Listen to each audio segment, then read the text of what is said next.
everyone, and welcome to Church in Maine, a podcast for people interested in the intersection of faith, politics, and culture. I'm Dennis Sanders, your host. So there was a story in the New York Times last year, and it focused on a Lutheran pastor in Wisconsin. He was in charge or pastoring a small congregation in southeastern Wisconsin, and he was someone that took social justice very seriously. Now, there is nothing wrong with that. In fact, that's kind of important. He made himself known in public meetings like school boards and city councils. And he was someone that was always kind of wanting to do battle with the religious right. Now, in 2025, the IRS relaxed something that had been called the Johnson Amendment, which kind of prohibited religious bodies, pastors from publicly endorsing candidates. And since that was relaxed by the Trump administration, the pastor decided he was going to publicly endorse New York Congresswoman Alexandria Ocasio-Cortez for president. Now, as he was planning on doing that from the pulpit on a Sunday, leaders in his denomination, which is the Evangelical Lutheran Church in America, or ELCA, basically said he could not do that. Even though there was an amendment now that said the amendment was basically dropped, they did not want him to do that. So the pastor decided to not only leave the church, but leave his pastoral ministry in order to give his endorsement. And that sent the local church reeling. Now, as I said, it had been struggling for years. It was kind of hanging on. And now this. Now, the local bishop and other church leaders did come and offer comfort for the church. But the thing that stuck with me was how the people wondered aloud, who was going to take care of them? Was their congregation going to survive? Now, I bring up this story not to necessarily say something critical about the pastor, though there is a lot, I think, that you could say critically about the pastor, but that's for another episode. But it did bring up a question about the local church. Does it matter? This church in Wisconsin was just struggling. It was a small little congregation, and they wondered, they wanted a pastor that was going to help them into the next years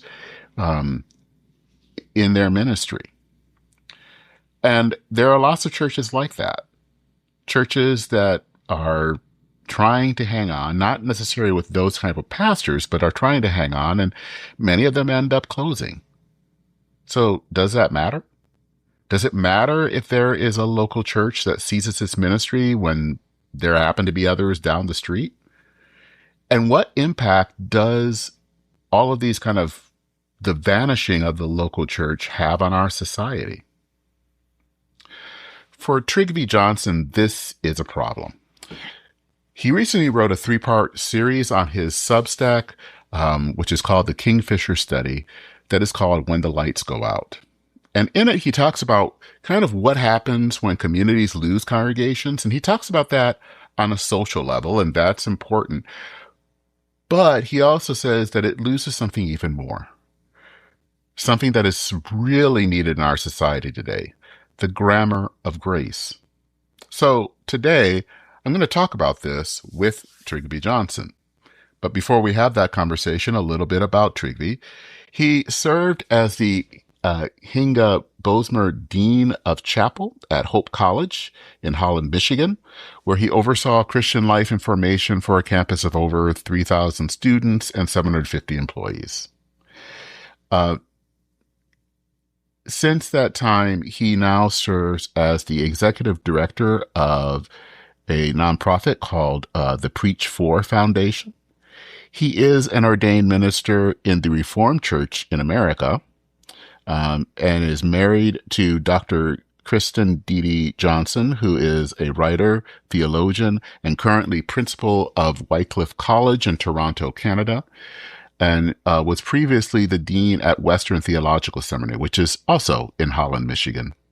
And together they have two children, Trygve Jr. and Ella. So, with all of that, here's my conversation on the need for the local church and the need for grace with Trygve Johnson.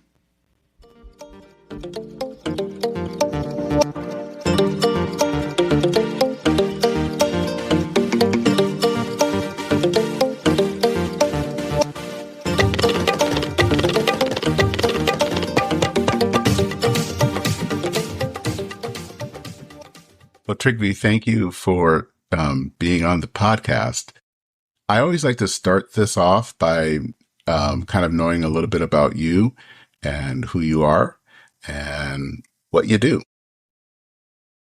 Well, Dennis, thank you for the invitation. It's great to talk with you. My name is, as you said, is Trygve Johnson. My friends call me Trig, so just call me Trig.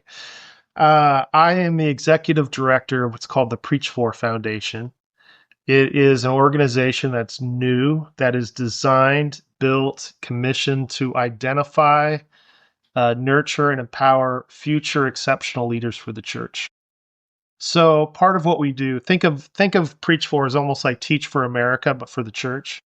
We want to place really gifted people who are natural born leaders, have demonstrated that, and placing them in congregations where we help pay a living wage for 2 years and help provide an opportunity for a master's in theology and help ask the church to help provide a pastoral and lay mentor.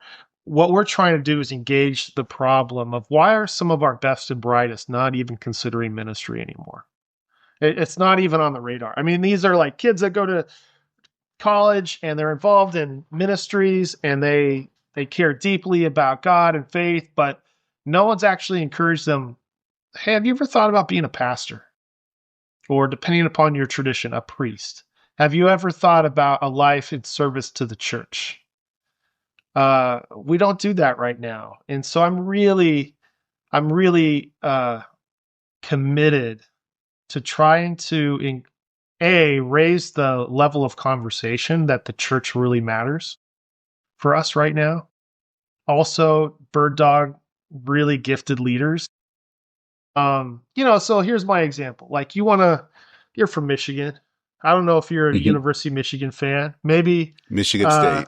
Michigan That's State. right. All right. Well, all right. We'll go to Michigan State. We'll go to Izzo. Izzo wants to play for national championship, right? Hey, that's our stated goal. He does not wait until the first day of practice to see who shows up. But that's often how the church is doing talent acquisition right now. We just kind of wait to see who's generally called. And I think, no. We need to go out and we need to recruit people who are really gifted to do this work of leadership in the church, because the church matters. It's the one thing Jesus promised to build in this world was his church. It is the body of Jesus. It really, really matters. And when a church is flourishing, it's not rocket science. It often has really good, wise, intelligent, gifted pastors. And it takes years to form a pastor. And so you got to get them early. We got to go out and recruit. We got to celebrate. I am banging the drum right now. Let's love our church again. Let's love our pastors again. Let's recruit some of the youngins and empower them and invest in them. Why? Because the church, when the church is healthy, it is leaven that brings up the water table for everyone in a community, whether you go to church or not. And I just believe that 100%. And I think the church is one of the most powerful gifts of good that the world has ever seen. You can, the historian, Tom Holland, in his book Dominion, who's not a Christian, basically talks about the Christian revolution of saying that the church has been the most in the church, and I say / gospel, the church, the Christian movement has been a revolution that has absolutely upended the basic assumptions in world history of what it means to be human, of what it means, what justice looks like, of what caring for people looks like. It is, it's, and he's arguing this as a secular historian, like saying this is just clear from the history. Well, we're in a moment right now that is so cynical, and everything we hear, and so many times rightly, Dennis, is about what's wrong with the church, how abusive pastors are, how narcissistic they are. And to be true, when that is true, that has to be engaged. Absolutely. But it's also not the whole story. And it's not, I believe, the norm. My Mhm. experience with pastors are incredibly cruciform leaders who are doing the hard, uncelebratory work of calling people and pouring into their lives and investing in them and making their corner of the world a better place. I think that's heroic. I think that needs to be celebrated. I think I want to call in a young generation to fall in love with the romance of ministry again because I believe in it. So, your original question, what do I do? I'm trying to do all of that and then some. And Preach For is an organization. We're brand new. We're just getting started. We're about to launch our first cohort of people. And young committed Christians who want to explore what life in the church looks like. And I couldn't be more excited. Couldn't be more excited to walk alongside them, to kind of be a Sherpa for them into the high country of the Trinity where the air is thin and the glory is thick, brother. That's where I want to live. So anyway, that's sorry for the diatribe. That you're not going to get a complaint from me. But one of the things the reason I wanted to talk to you, because you kind of wrote a 3-part series on your Yeah. Substack called "When the Lights Go Out," and the first one was really fascinating and talking about that from the social aspects, and I want to get to kind of the second one because that's really kind of the heart of the Yeah, the matter. grammar of grace. Yeah. Yeah. But the first one is kind of interesting because you kind of talk about really the importance of the local church in a lot of different reasons, especially when it comes to social things that, what happens when a church closes. And I think especially in my tradition, um, which is the Disciples of Christ, we're familiar with closing a lot of churches. And I think sometimes we don't really understand what happens when a church closes, or we think it's just kind of what happens. But you kind of explain something big does happen there, and would love to kind of hear you talk a little bit more about that. Yeah, I mean, we can get to the second one, but I intentionally put that first one first. Is that, the church is a human organization that does and gathers human activity. And, I grew up in kind of the cinder block basement, hand buns on weekend on Wednesday potlucks. Like, hey, I'm all for 100% bring back the potluck, Wednesday potluck. Family potluck at the church. I'm that guy. I love the church. I love the big church, little church, small church, city church, rural church, hanging a shingle outside the storefront church. I love it. I just love church. And one of the reasons why I love church is that churches are like the tree described in Psalm 1.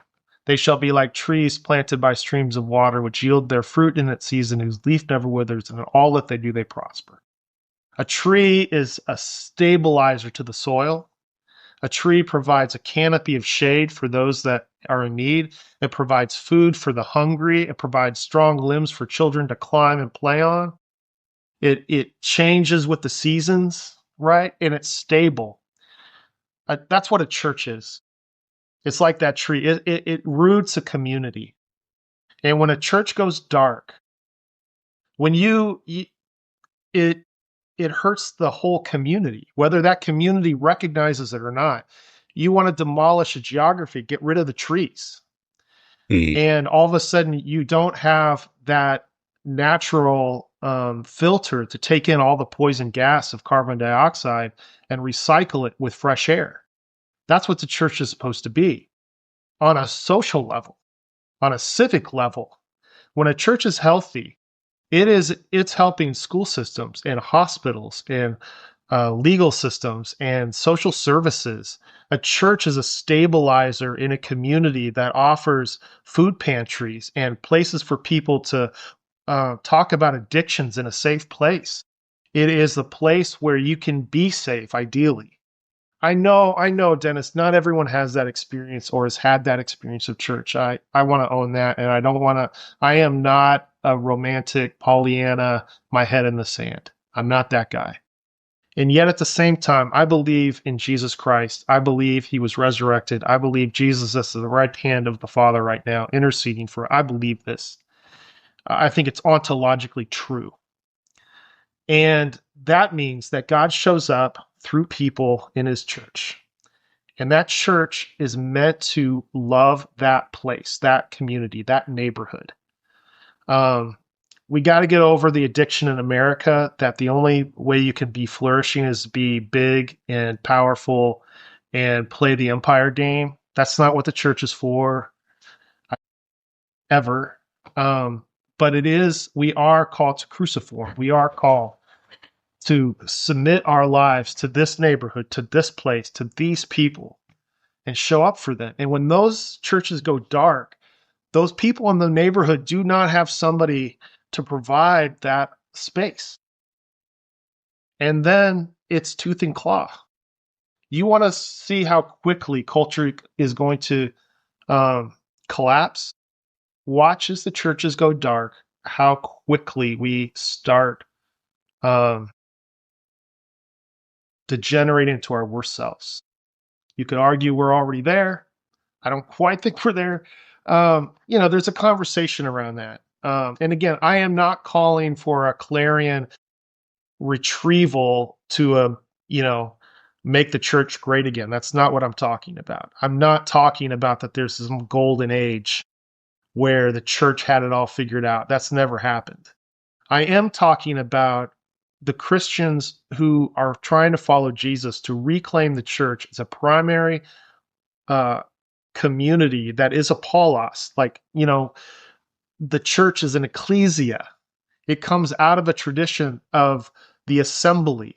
You can't be a Christian by yourself. You are a Christian in community. And so that is I think, our primary politic. I live in Toronto right now, Dennis, but I'm a proud citizen of the United States of America. And I would describe myself as a patriot, but not a nationalist. Mm-hmm. The only nationalism that matters for me is the kingdom of God. And my baptism is my passport. I want the church to be a place where young and old, women and men, everything, they find their identity in the church, in Christ, in the baptism. And when that happens, it makes your whole community, the air is better to breathe. Because it's a place where it can recycle that poison gas going on in culture, and it can recycle it for forgiveness and second chances and healing and reconciliation. It's a place to say, yeah, I was wrong. It's a place you can be loved. It's a place where your name will be known and your story will be told. It's a place where your pastor will come alongside you when you're sick. And when you're firstborn, that church is going to love that kid, man. I grew up in an atmosphere. I don't know about you, Dennis, but I grew up in a church that was, it was very humble. People I haven't spoke to in 20 years. If I picked up the phone today and said, "Hey, I'm in trouble," I know they would be on the first plane because I was part of the church. It's just the code. I love that. I need more of that. So that's what's lost, I think, when the churches go dark. I don't Do you know if think that that's there's a helpful answer, but it yeah. is. Do you think that there is a sense sometimes in our culture that we don't think that churches matter that much? Yes, that's exactly what I'm putting my finger on. I think we think they don't matter. I think that we think that the pastoral life is second tier. I think that we think that it's one of the reasons why we're not encouraging our best and brightest, really best leaders to think about the church. Investment banking, yes. Law school, yes. Medicine, yes. Education, yes. But the church? The church? Why would we go and invest in the church? We don't think the church matters. And that's part of what I'm trying to engage is to say, no, no, no, that's a wrong mentality. The church matters. Again, it is the one thing Jesus promised to build. It is his body. We can have debates about what ecclesially that looks like in different traditions. That's a family conversation. It's a fair conversation. But can we all just agree as Christians, Catholic, Protestant, Orthodox, can we all just agree that the church matters and live as if it does? Because I really believe this. If we actually got that and engaged that with that kind of like imaginative and moral seriousness, so much would be engaged that would be better. Right now, people are isolated, and when they're in isolation, they go to their corners and they start fighting and they start, amen. That the church, I believe, offers an alternative way of life that is a better way of life because the gospel calls us to something more human. And I mean, that leads to that second essay, which I think, as I said before, is kind of the heart of the essay. Yeah, And if it had another, well, it does have another title, and it's The Grammar of Grace. And that we, without the church, or at least with the church not having a more major role, it's in your essay, and I think I would agree with it, is that we lose that sense of grace in our lives. yeah. Uh, and that the world becomes, in a lot of ways, a much colder place because that grace is just kind of not there, or not proclaimed, I should say. Yeah, and I use that term, the grammar of grace, because grammar is like underneath the language. You don't really notice it, but it's like what holds a sentence construction together. And grace is one of those things for us in our human experience that, man, if there is no grace, all there is in pain is um, scapegoating, kicking people out, excommunication, canceling. There's no path for repentance. Justice just demands retribution without grace. It's what justice demands. And when a culture loses any sense of imaginative possibility, that there is a word outside of our experience that can speak into whatever failure, whatever pain, whatever moment, individually, corporately, that says there is another word over you than just failure, that there is a word called beloved. That's your name. If there is no word outside of the cul-de-sac of my experience, all you are left with at the end of the day is just self-help, self-improvement, pull yourself up by your bootstraps, and it's so fatiguing that it leads to either nihilism or despair, if you're really, really honest with it. And the gospel is fundamentally not about moral performance. The gospel is not about just being a better you. The gospel is not about just activism. All of the gospel can encourage all of us. Those aren't bad things. But the gospel is God's word over you that speaks in from the outside into you, breaks through the kind of like the blockade of your cul-de-sac and says, no, there's another way out. I want to get you out of this cage, out of this cul-de-sac, and I want you to follow me to that, what I like to call that wide open country of salvation. I want you to find your feet on a narrow trail that leads into the topography that is expansive. And oh my God, the views there, the vistas, the valleys and the mountaintops and the trees, my God, the trees and the rivers, they flow and it's beautiful. That is the world God created for us to be in. And the only way to get out of that cul-de-sac, the only key that can unlock it is grace. And when the churches go dark, the cadence of that grammar is lost. And we're just thrown back on ourselves. And that is terrifying because I am not enough. And No, it just leads to a kind of isolation, a loneliness that is worse than death. And grace is the invitation into a beloved community. Grace is the invitation to a new identity. Grace is the opportunity for belonging. Grace is the recipe for every human being to find their deep purpose. That maybe we were made for more than an algorithm, more for just clocking hours. Maybe we exist for something that God created that would be knit together in justice, fulfillment, and delight, what the old timers called shalom, right? That's our purpose. The church exists to keep that story alive for us. And when the churches go dark, when we lose the grammar of grace, the darkness wins. And I'm a Gospel of John guy, Dennis. So I believe with all my heart that the light shines in the darkness and the darkness cannot overcome it. And Jesus is the light from true light. He is a way for us to be more fully human. And again, not moral performance, though the gospel is moral. But the point isn't that. The point is God enters in and does what we can't do for ourselves because God loves us. More of that, please. More love. More love. do you think that the church has fumbled when it comes to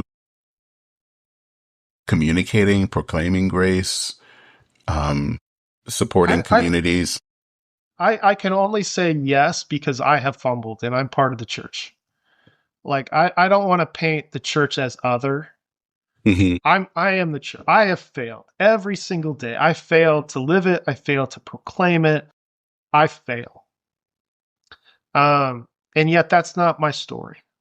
Um, man, one of the reasons why I think the church is true is it's still here, despite our best efforts to be so terrible. It's still here. The only logical thing I can think about why the church still is here is that God continues to sustain it. It's like the biggest proof of God's existence is that because we're so bad at it. Um, and yet we're still at it. And I find that hopeful. I think the church is clumsy. I think the church is, I think we're, and of course it is because it's filled with sinners. Like we don't join the church because we got to figure it out. We join the church because we don't. And we're all trying to figure out our own traumas and our own pains and our own stories. And my God, I just want it to be a place where we can do that with some extended mercy and grace. I want it to be a place where our best selves are experienced and found. And often I know that it isn't. And I say that it isn't because I haven't done that. I have failed in the church. I have hurt people in the church. I have been hurt by the church. People in the church have hurt me. But my experience isn't the measure of its reality or consequence.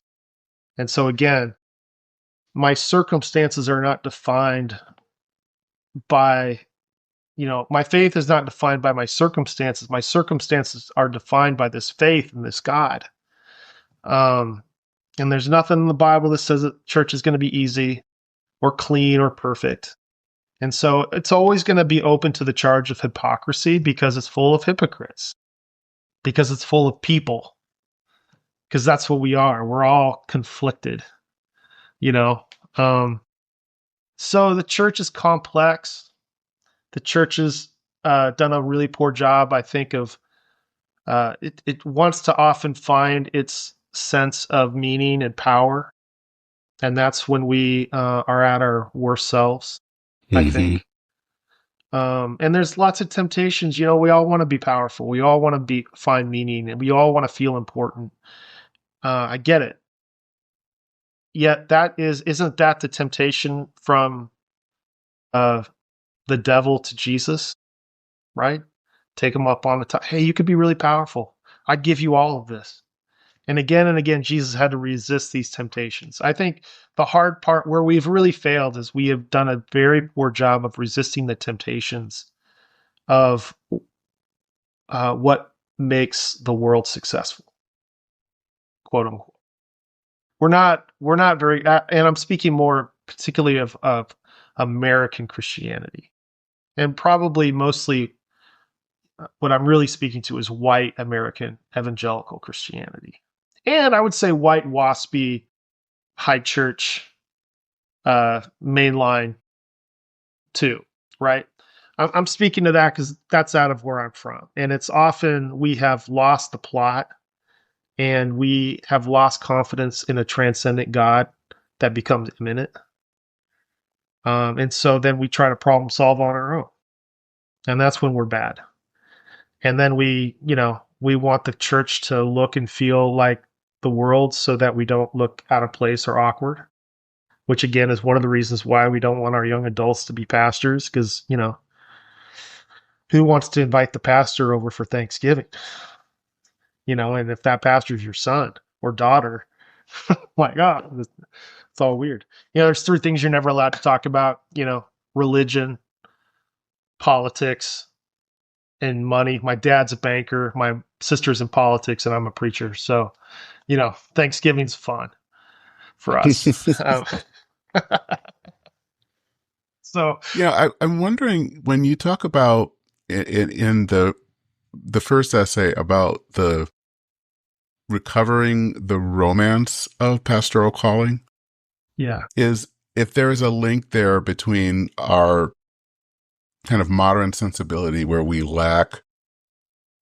don't trust a transcendent God, yeah, that we right. don't in some ways expect God to show up and that we feel like Yeah, it's on us, and yeah. that maybe, is there a kind of a connection there? Because I sometimes see that in how people view the Yeah. ministry.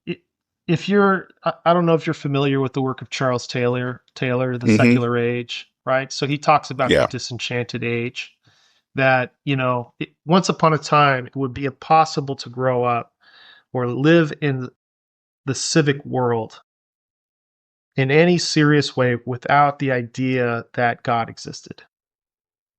We have now constructed a world where that is not a normal, necessarily even necessary assumption, nor an easy one to embrace. Hmm. And underneath of that, then becomes this is part of the loss of the grammar of grace. When there is no grammar of grace, you lose the capacity to believe that there is a transcendent that speaks in. And if there is no transcendence, where's the wonder? Again, you're just throwing back on yourself. So I'm very much pressing in on a cultural moment that assumes that the transcendent isn't something to even look for. And yet, again and again, the human heart aches for that. You feel it in the sunset. You feel it walking into a cathedral. You feel it listening to Avo Par. You know, you feel it. Listening to uh, uh, Bach cellos. There is something that pulls at the human heart that says there is something outside of us that matters. If there is no transcendence, there is no real beauty. And this is, I'm echoing now C.S. Lewis, where he talks about those echoes of beauty are actually the signposts to the transcendent, reminding us that we were made for a different home, not as an escape hatch from this home. He doesn't mean it that way, but as a way to say, no, no, this world is enchanted. I'm a Christian, Dennis, partly because I'm intoxicated with wonder. I think this whole damn world is just so beautiful. Um, the the small things, the quotidian mysteries, um, the little exchanges you have with a stranger, the shadows, the different colors of green. Take your pick. It's all just so enchanting, and I just think, what if that enchantment was a gift from the gift giver for us to just enjoy? Um, there's a kind of rabbinic saying that says that God is not going to be upset at the things we did or didn't do. God's going to be upset at the things that we didn't enjoy. Hmm. Um, and I like that. And it goes to the idea that God just made the world, called it good, and that good was intrinsic in and of itself. And part of, I think, for the church is to reclaim an intrinsic wonder of this world and believe that it matters. So I mean, that can launch us into creation care, that can launch us into politics, that can launch us lots of different directions, obviously. But it begins with this idea that there is a God whose transcendent is also immanent. So I love like the opening scene of the Bible, right? You get these two creation narratives. Genesis 1 is this really transcendent God from outside speaking in. There's chaos, orders the chaos into the 7 days that all build upon, day 2 fulfills, day 4, day 3 fulfills day 5, day 6 fulfills day 6, all of it. It all builds together. Beautiful. And then in Genesis 2, you get the immanent God. You get the God who's like, his hands are in the dirt, he's breathing in, he's right there face to face. That's the story. God is both transcendent and immanent. It is that Genesis 1 and 2 foreshadows Jesus, who is Word made flesh. He is the all eternal and all human at the same time. This is the paradox that you can't explain. Man, I just think that's awesome. That's so cool. This is beautiful. And that kind of wonder then takes me out into my neighborhood and helps me see people. And that person that I see, man, God made that person unique. God made that individual the way they are. That's beautiful. I don't need to be in competition. I need to be in communion. I don't need to perform. I need to participate. That's that's what I think is to explore together. And that's part of what I worry is lost when churches go dark. We lose the romance. We lose the wonder. We lose the Wednesday potluck in the basement. Bring back the potluck, Dennis. Bring back the old ladies with the hand buns. Bring them back, because there in that that's where we learn to participate. And we learn like, oh, I'm part of this intergenerational family of Christians. Man, that's so beautiful. What a gift to give a child. What a gift to give an elderly person, that they're not forgotten, even though they're quote unquote retired or in a nursing home, that their name still matters because they're part of the body and I'm part of your body. That just seems like a good way to be alive. It just seems like a good way to be a human being to me. Um, One of the yeah. things that Anyway, sorry. our You asked the church, preacher a no, question. no, I just start rolling. no, I totally get it. I mean, one of the things that the church where I serve does is, and has done for a long time, is every second Sunday we have potluck. And Yeah. there is something meaningful, or right, so it's right after worship, and there is something meaningful about that. And um, it is kind of where life is shared and where Yes. things we actually know one another. And in some ways, it feels like the passage in the end of Acts 2 of the Yeah. first believers They devoted having themselves meals to the together. apostles' teaching, to fellowship, to the breaking of bread, and to Hmm. prayer, right? That Yeah. breaking of Yep. bread, God does really good things around food. I mean, if nothing Yes. else, if the church does nothing else but eat together, worship together, and eat together, man, I think you're on your way to flourishing.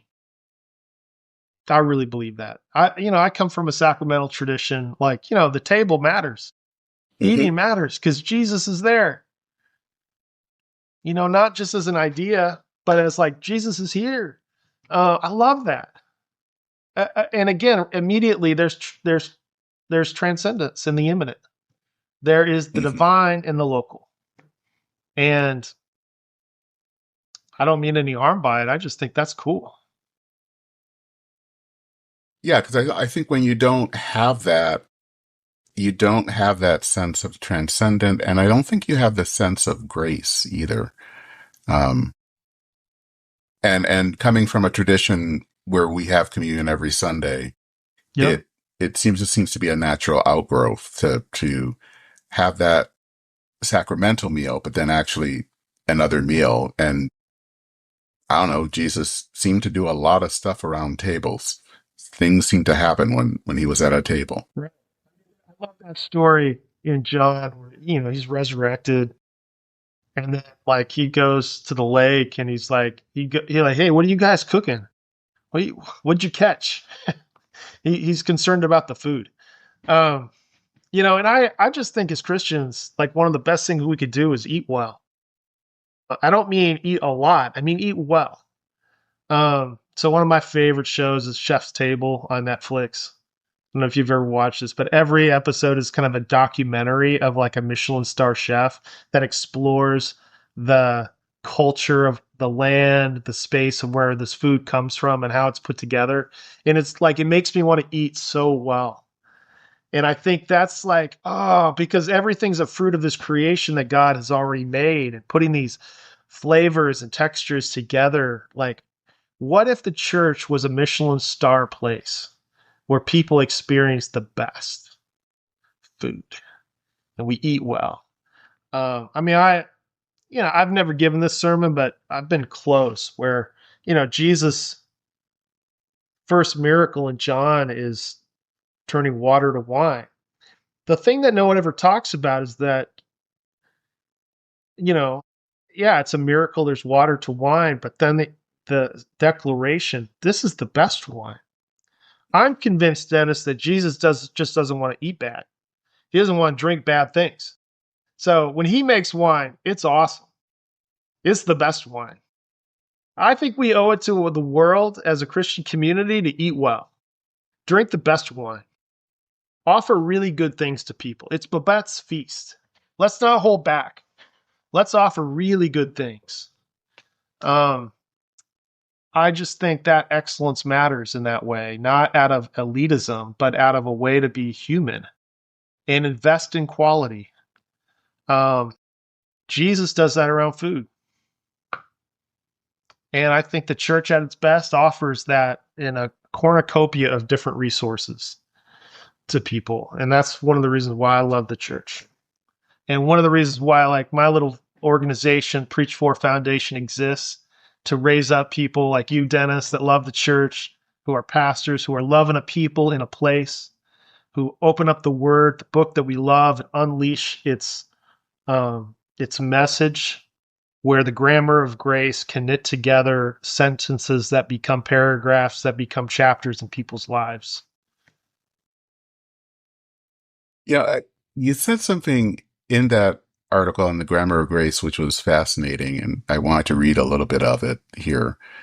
It says, we Yeah. have argued for the church, for its social utility, its community aspect, its role in the nonprofit ecosystem, its contribution to civic life. All of that is real and worth arguing for, but somewhere in the argument, we quietly accepted the premise that the church needs to justify itself by the institutions around it, that it needs to earn its place at the table by demonstrating measurable outcomes. And I think this is where I really want to talk about more. Yeah. Is the church does not need to earn its place at the table. It is the table, the one around which the hungry are fed, the lost are found, and the dead are raised, and the broken are made whole, not metaphorically, not therapeutically, but actually, really, in the way that most real things are real. I think that is important for the church. Because I do think there's something I remember one time someone saying that one of the things, especially now, that the church feels like it needs to prove that it's useful.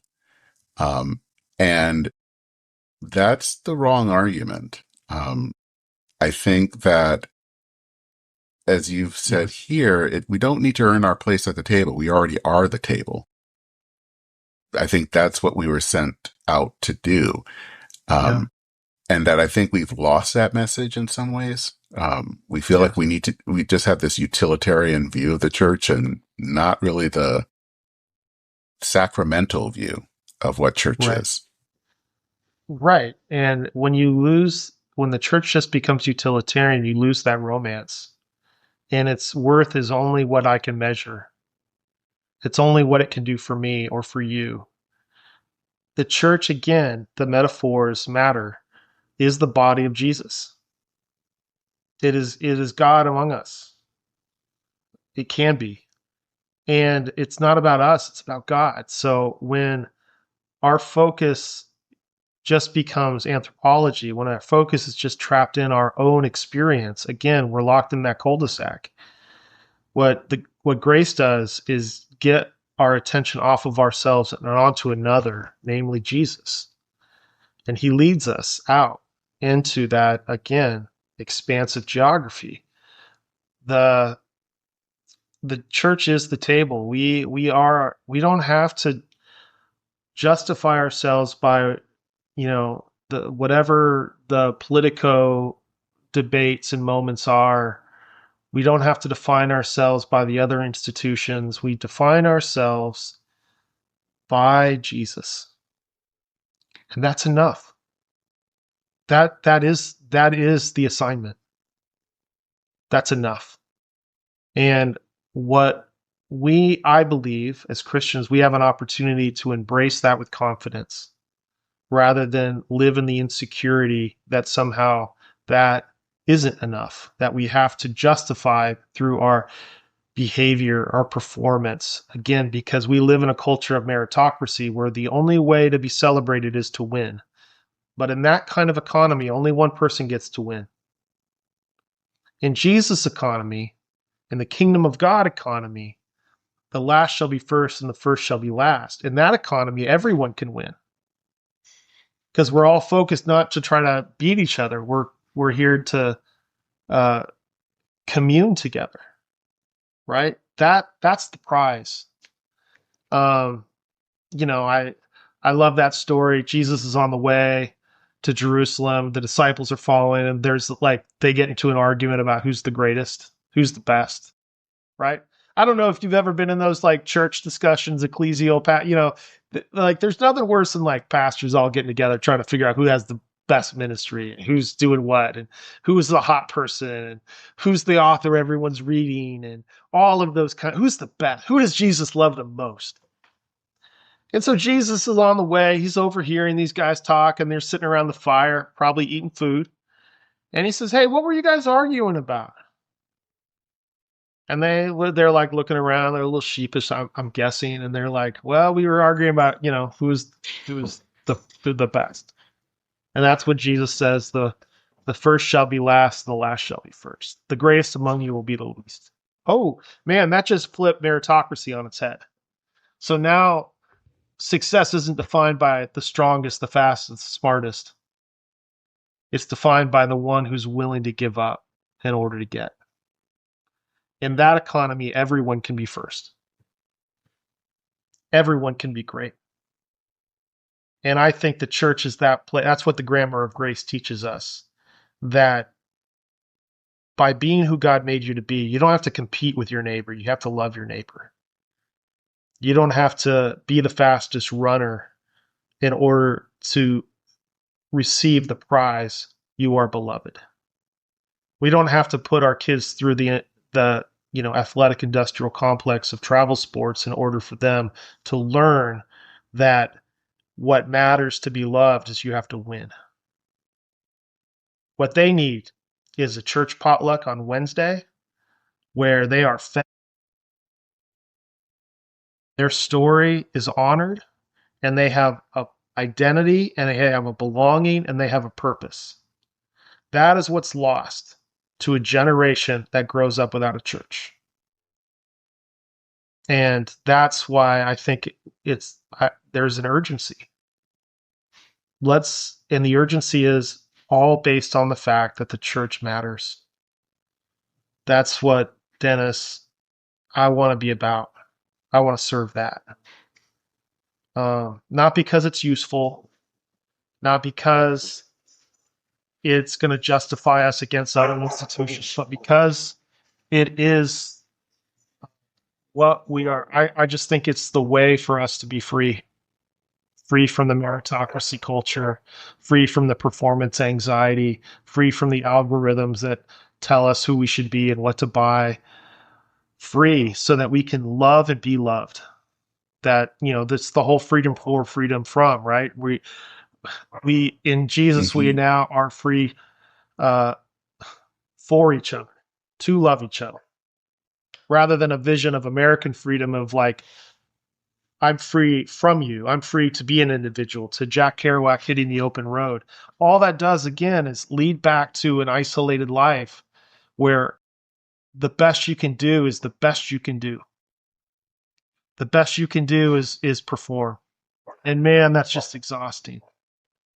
It's just tiring. And we see it all around us. I mean, you're a pastor, you see this in your people. You see it in the civic environment. You see it everywhere. Everyone's trying to be a thing so that I think they can hear that somebody loves them. What if they're already loved? Because that, again, is the ontological anchor. Because of God, you are loved. And that love is enough. We don't have to justify it. We just need to live into it with a little bit more creativity, a lot more courage, a great sense of humor, and some fun. And let's be at play in the fields of the Lord. And let's have a potluck.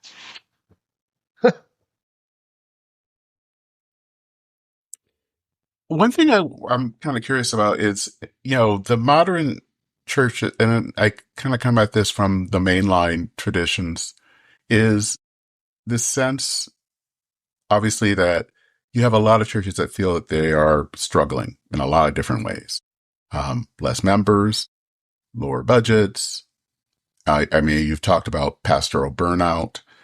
Um, what is the word of hope for those churches? Because I think that there is still a mission out there, even if you don't have much, because obviously churches in the past didn't have much. And I also kind of grew up in the Black church, and Yep. those traditions Right. didn't have much. But what is the word of hope that you can give in this kind of anxious time where, and especially in this culture where we feel that we do have to perform? Yeah. Um, that's a great question. It's a really vulnerable question. And again, I'm hesitating because I don't every context is so different and I don't want to normalize somebody else's experience that is not my own. So I'm hesitant to give one answer, but the word that comes to mind. So if listener, if you listen to this and you hate this, just I'm sorry.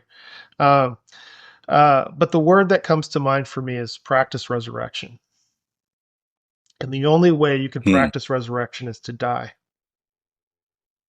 Um, it may be that death is required for what God needs to do next. I'm not, please do not hear that as your church needs to die so that God could do something new. That's not what I'm saying. I am saying that death is also a natural part of life, but death is not the final word.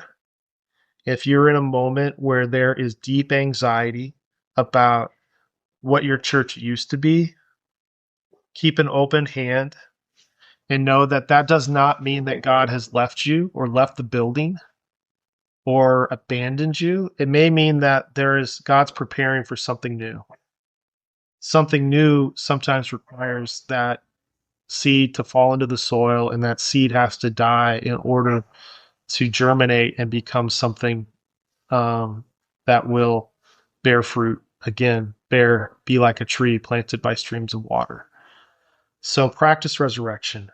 That sense of resurrection requires deep, abiding hope, childlike faith, a faith that says God's going to show up in this and do something new. I've been in my own journey. We won't get into that because it's not important, but vocationally, where, hey, some things happened. It's not what I anticipated. Man, there was death. There was pain. It was loss. It was grief. And I had to find a way to practice resurrection and to embrace that the story of God is my story. My story, it gets to participate in God's story. And that primal story is God in Jesus who offers his life. He dies at death and yet comes back to life. The gospel, the grace is all about new life. So what I would say to you is, hey, there is new life ahead for you. Don't be afraid. Don't be afraid. Don't be afraid.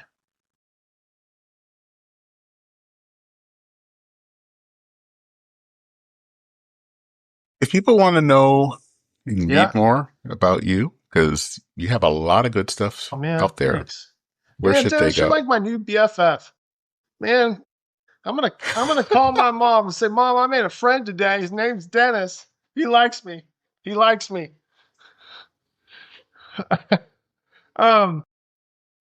Yeah. So hey, I've got a little Substack that is kind of my little sandbox called the Kingfisher Study. It's my tip of the cap to Eugene Peterson, who was a mentor of mine. And it's also where I'm working out some ideas for the Preach For Foundation. I would love for you to get on our website at the Preach For Foundation, follow along, sign up for our newsletter, just cheer us on, and we're trying to cheer people on. Again, we're not trying to be a thing. We're just trying to love the church. We're trying to raise up leaders. We really believe that God's doing something new. And in the midst of a lot of anxiety, we're taking to heart Paul's words, do not be anxious about anything, but by prayer and supplication with thanksgiving, man, make your requests be made known to God, and the peace of God will guard your heart and your mind. Lord, we are bringing this anxious church to you, and we know that you will send your spirit to bring peace, and it's such a good thing. So follow along at Preach For Foundation. Join with me on the Substack. Talk to me online. I've got a book, The Preacher as Liturgical Artist. You can find it on Amazon. You and my mom will buy it. So it'd be great. Be great. Well, I saw that book, and I that's going to be one of the next I'm reading, because I think it's fascinating. I think maybe it was you that talked about kind of where Bart was on some things and how some people look at others. Yeah, so the basic being around people who are artists, I understand and part that. of like the preacher's liturgical artist isn't it? Jesus is the artist. So part of that whole conversation, there's probably another podcast. We'll cut it short, but this is you listener are going to care about this, but there's a long history about the imagination and why it's actually a category for truth bearing.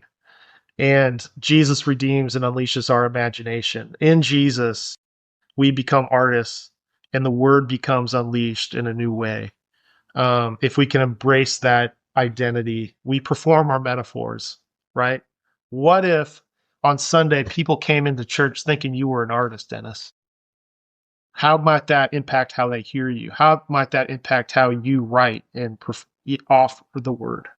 Anyway, that's another time. So you got to invite me back, Dennis. You got to invite me back. Yep. I will. That's. I mean, you've already whetted my appetite Dennis? for part 2. So, all right, we brother. can. We will. We are. Well, hey, again, check us out. Check out the Kingfisher Study. Check out, most importantly, the Preach For Foundation. Love your local church. Love your pastor. Love your people. All right. All right.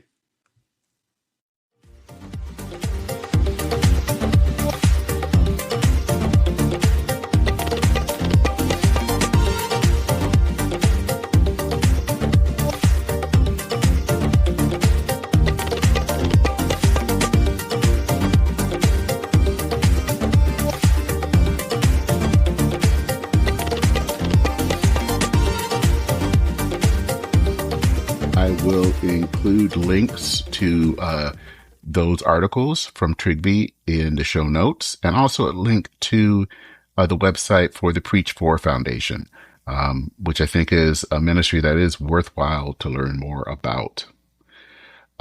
Also, if you want to learn more about this podcast, or make a donation, or listen to past episodes, check me out at churchandmain.org.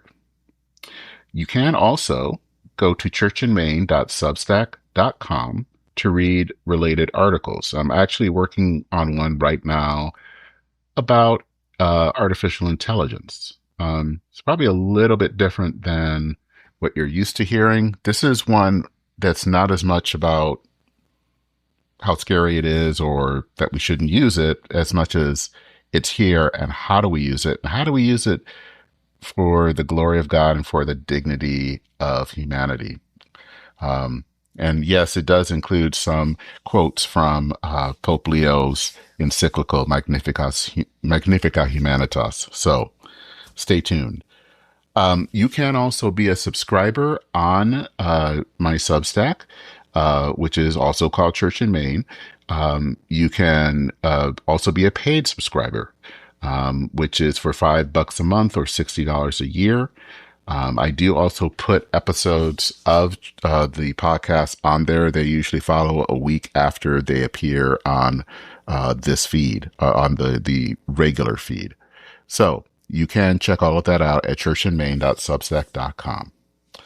I also hope that you will consider subscribing to this podcast on your favorite podcast app, and that you will leave a rating or review. When you do that, that does help others find the podcast. That is it for this episode of Church in Maine. As I always like to say, thank you so much for listening. Take care, everyone. Godspeed, and I will see you very soon.